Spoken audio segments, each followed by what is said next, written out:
कोई इसका तो संबोधन नहीं किया, किसी के लिए कोई ऐसा कोई भाव भी नहीं परमात्मा ने बताया। तो जो मनुष्य बनकर इस धरती पे आए, चाहे वो जब से अपने आप को समझदार मानता है, जिसके पास मन है, संसार को समझने की क्षमता है, अच्छे बुरे भावों को देखने की उसके पास शक्ति है। जैसा आज जो हम लोग देखते हैं,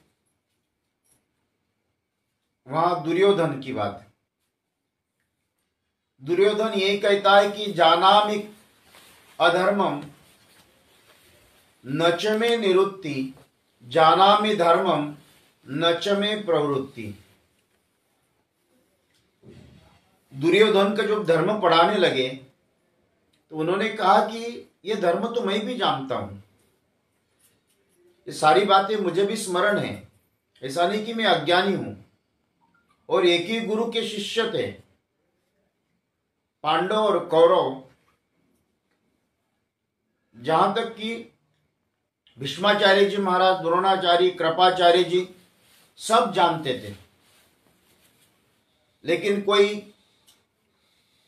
वचनबद्धता थी, किसी ने मित्रता निभाई, किसी ने नमक खाया उसका कर्जा उतारा, किसी ने राजा थे, समृद्धशाली थे, सत्य थे।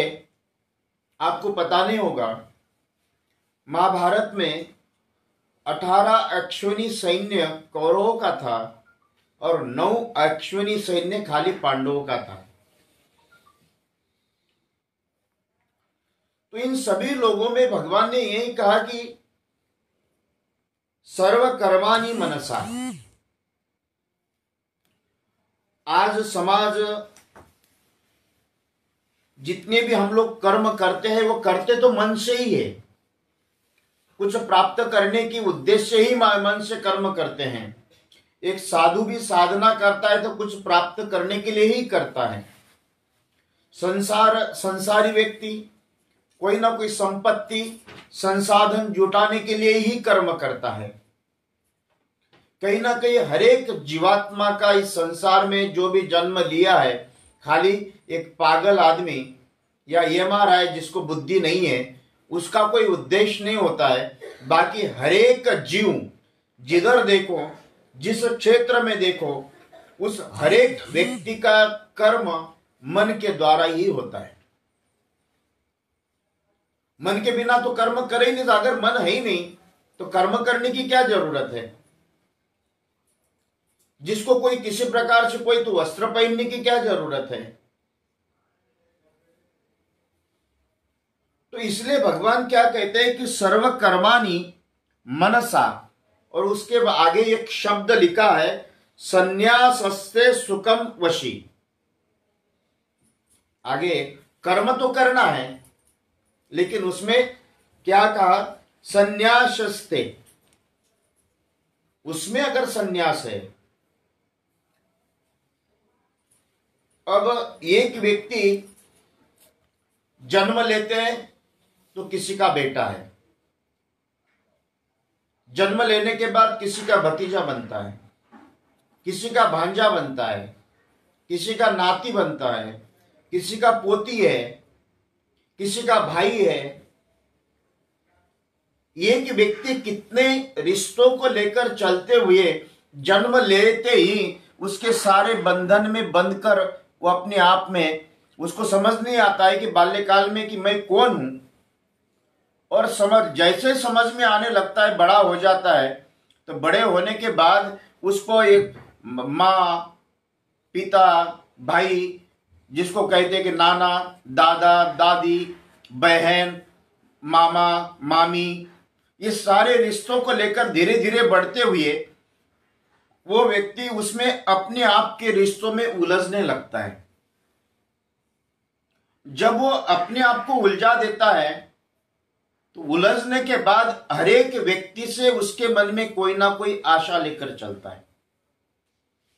भगवान क्या कहते हैं? भाई मन के द्वारा आप भाई मानते हो, मन के द्वारा माता पिता मानते हो, लेकिन जब उसके ऊपर उठते हैं, उनके लिए आप कर्म करते हो, तो कर्म करने के बाद उनके प्रति आप जब भाव रखते हो और वहां जब उस भावों के साथ संसार में रिश्ते नहीं चलते, तो वहां दुख होता है। एक व्यक्ति जितना भी सोच सकता है कि उसको दुख है, और वह दुख का परिणाम अपने अंतर मन में निश्चित रूप से वह दुखी होकर अपने आप को ही नाना प्रकार से पीड़ा देकर पीड़ित होने हो जाता है। भगवान ने कहा कि ऐसे समय, ऐसे जगह पे आपको पीड़ित होने की जरूरत नहीं। इसने कहा संन्यासस्ते सुखम वसी। ये शब्द बड़े मार्मिक शब्द परमात्मा ने कहा, संन्यासस्ते सुखम वसी। अगर आपको सुखी होना है तो इन सारे चीजों में आप अपने आप को सुख अगर प्राप्त करना है तो सभी अपना दायित्व, एक भगवान राम ने जैसा अपना दायित्व निभाया, एक पुत्र का दायित्व निभाया, एक मित्र का दायित्व निभाया, भाइयों का दायित्व निभाया, और दायित्व निभाने के बाद भी आप उनका, भगवान राम का अगर हम लोग अपने जीवन में आदर्श मानते हैं, जिसको कल सुबह चक्रवर्ती सम्राट के सिंहासन पे बैठने का समय आया, वो वल्कर वस्त्र धारण करके संन्यास धारण करते हुए निकले, लेकिन एक शब्द के साथ में भी उनके कोई आरोप प्रत्यारोप नहीं लगाया। ये सुखम वसीम कहा। भगवान क्या कहते हैं? संन्यासस्ते सुखम वसीम। जरूरी नहीं है कि हरेक रिश्ता आपके हिसाब से चले, जरूरी नहीं है कि हरेक व्यक्ति आपका आज्ञा का पालन करे, जरूरी नहीं है कि हरेक व्यक्ति आपको माने। देखो भगवान, अब हमको निर्माण किसने किया आपको पता है? हमको जन्म किसने दिया और हमको मृत्यु कौन देगा? जीवन का इतना समय हमारा निकल गया, किसने निकाल दिया? मां तो 9 महीने अपने गर्भ में रखती है, लेकिन प्रकृति आपको जितने साल तक आप जीवित रहते हो उतने साल तक ये प्रकृति अपने गर्भ में रखती है। अब नवजात जल ने आपको जीवित रखा, अन्न ने जीवित रखा, पृथ्वी ने सोने के लिए जगह दे दी।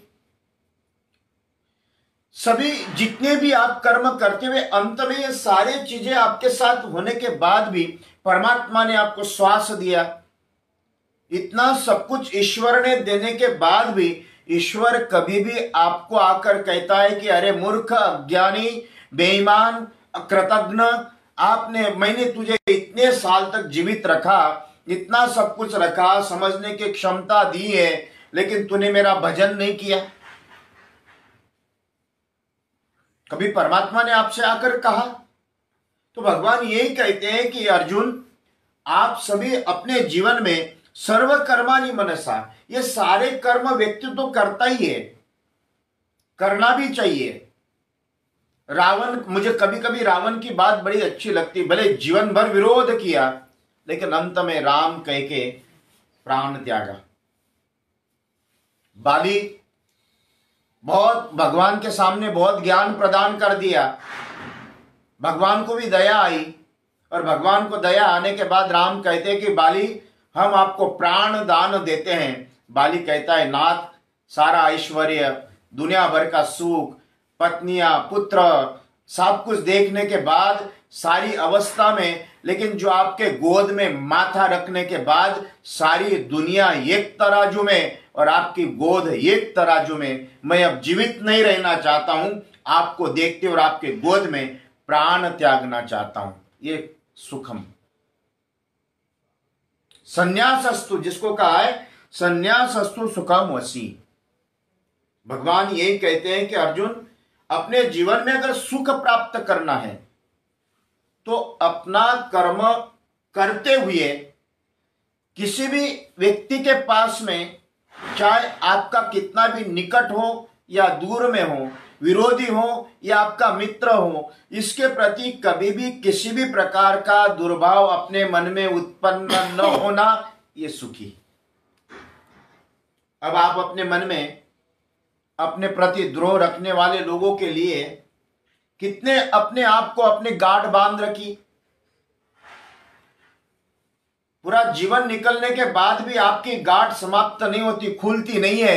अरे कई बार तो आप ऐसा करते, अंतिम समय में अपने बेटे को भी बोलते हो, बेटा मर जाना, लेकिन उसके दरवाजे में आप पैर मत रखना, उसका मुंह मत देखना, उसको मेरे घर में मत आने देना। आपने तो जीवन भर गांठ बांधी है और अपने आगे आने वाली पीढ़ियों के मन में भी गांठ बांध कर गए हो। ये दुख का लक्षण है। और सुख का लक्षण अपने जीवन में अपना सर्व कर्म करते हुए भी मन के द्वारा सारे संन्यासस्ते सुखम वसी, आपके जीवन में सुख प्राप्त करना है तो सारे के सारे जितने भी जो पेड़ के ऊपर डालियां है उसको छाट दो। आपके मन में जितने भी प्रकार की अंकुर निकले हैं उस अंकुरों को छाट देना, ये सुख का सर्वश्रेष्ठ लक्षण है। फिर कहते हैं नव द्वारे पुरे देहि नैव कुर्वंत कारयत। अब क्या कहा भगवान ने? नव द्वारे पुरे, पुरे मतलब नगर। भगवान ने कोई मुंबई, कलकत्ता, चेन्नई, जिसको कहते हैं कि बड़े बड़े शहरों का नाम नहीं लिया। भगवान कहते हैं नव द्वारे पुरे देहि। ये देह को एक बहुत बड़ा महानगर बताया। आपको पता है आपके शरीर में 2.5 लाख या 3 लाख व्हाइट सेल्स और उतने ही रेड सेल्स होते हैं। अब 2.5 लाख पार, जिसको कहते हैं 7-8 लाख, 7-8 करोड़, उससे अगर कम हो गए तो आप बीमार हो जाते हो। ना वो बड़े होना चाहिए ना वो बड़े होना है, दोनों समांतर हो तो आप सुखी रहते हो। इसी तरह से एक व्यक्ति के शरीर में अगर जीव है तो उसमें भी आत्मा है। अगर मरने के बाद भाई वो कैसा, अगर वो व्हाइट सेल्स मरते हैं मतलब मर रहे हैं, मतलब उसमें प्राण है। वो मर रहे हैं तो उसमें प्राण तो है। अगर प्राण नहीं होता तो जीवन कैसा, मरते कैसे? वो मरना ही नहीं चाहिए। तो एक शरीर में आपको पता है कि कम से कम 2.5 लाख व्हाइट सेल्स, 2.5 लाख, 2 करोड़, तो 3 करोड़, 2.5 लाख, 5 लाख, 7 लाख, ये सारे के सारे आते हैं। एक शरीर में कम से कम 5-7 लाख आत्माओं को आप लेकर चल रहे हो। एक पूरा नगर है ये। कितना बड़ा नगर! ये सारे पूरे शरीर को एक नगर की उपाधि दी, एक साम्राज्य की उपाधि दी है। और इस साम्राज्य में 9 द्वार है। 9 द्वार कौन से? 2 नेत्र, 2 कान, 1 मुख, 2 नासिका, 1 2 3 4 5 6 7 8 और मल और मूत्र, ऐसे 9 द्वार है। जहां उस साम्राज्य में जिसको हम कहते हैं कि 9 द्वार है और उस पूर्व के 9 दरवाजे हैं, उस 9 दरवाजे में नैव कुर्वंत कारयन, उन सभी प्रकार से जो भी व्यक्ति हम अपने जीवन में कर्म करते हैं, दृष्टि डालता है, उसमें भी जो भी कर्म करेगा, इस शरीर रूपी नगर के द्वारा जो भी कर्म करेगा, उसके प्रति 1% भी उसका कोई भी लेना देना नहीं होता है। उसके प्रति अपेक्षा ही नहीं रखता है। और अपेक्षाएं रखने वाला व्यक्ति वो कभी भी अपने जीवन में सुखी नहीं हो सकता है। भगवान ने ये कहा कि 9 द्वारे पुरे देहि नैव कुर्वन् कारयन्। उसमें कोई भी अपने आप में वो 9 द्वार को रहते हुए भी देह भाव से रहित होता है। व्यक्ति सब है, उसमें देह भाव नहीं रहता है। मैंने एक बार शायद बताया था, हम लोग एक बार नर्मदा परिक्रमा में जा रहे, पहले की बात बता रहा हूं, हम 2-3 लोग परिक्रमावासी थे, एक सन्यासी विदेही अवस्था में थे और एक कुत्ता उनकी पिंडलियां काट रहा है, फिर भी ये समाधिस्थ है और पिंडलियां काटते काटते काटते हमको रक्त निकल रहा है।